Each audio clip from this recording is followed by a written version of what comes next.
La Minute Coaching avec Marie-Pierre Prudhomme.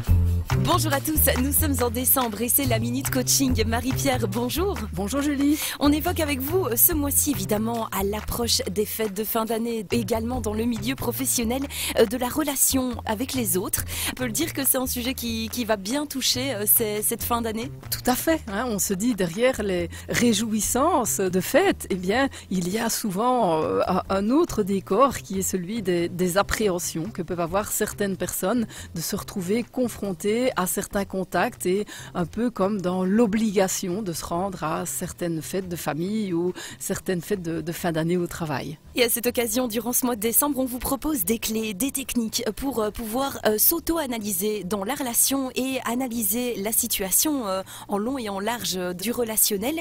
Pour commencer, on va parler de l'analyse transactionnelle. Alors c'est un terme un peu barbare, est-ce que vous pourriez nous l'expliquer? L'analyse transactionnelle, en fait, c'est un concept qui vient de Eric Berne et qui a mis en évidence que dans une relation, on peut adopter des postures différentes. Et donc, il va discerner la posture qu'on peut avoir, qui est une posture d'enfant, une posture d'adulte ou une posture de parents. Alors les mots sont quand même suffisamment explicites. Dans la posture enfant qui est en relation avec une personne qui prend la posture parent, il va plutôt y avoir des demandes d'autorisation ou une position qui est effectivement celle qu'un enfant aurait vis-à-vis de ses parents. Alors cet enfant, il pourra être dans une attitude qui est soit de type soumise, soit comme un bon ado, une attitude qui pourrait être plus rebelle. Voilà, exactement, plus rebelle.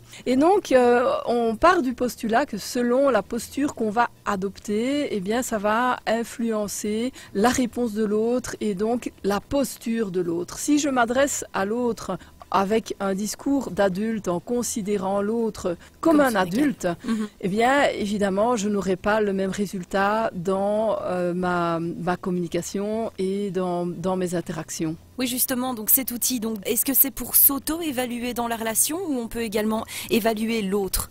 C'est une grille d'analyse et cette grille d'analyse permet de savoir où on en est, permet de savoir aussi où se situe l'autre et l'objectif c'est d'amener un changement si on se dit que la communication n'est pas adéquate. Ça va être ça l'objectif. Donc, pour donner un exemple peut-être concret de type de communication, si je dis oh Julie, il fait froid ici dans le studio, c'est pas très net comme communication. Ce sera plutôt un enfant qui s'adresse à un parent.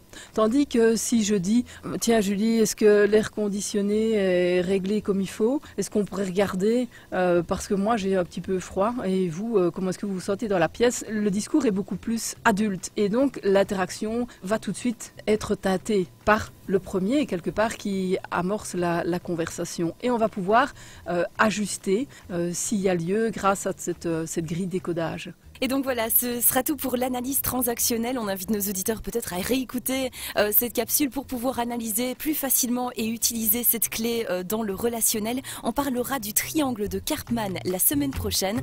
Marie-Pierre, merci. Merci. Pour contacter Marie-Pierre, rendez-vous sur le www.coachingprudhomme.be ou par téléphone au 0478 99 71 57.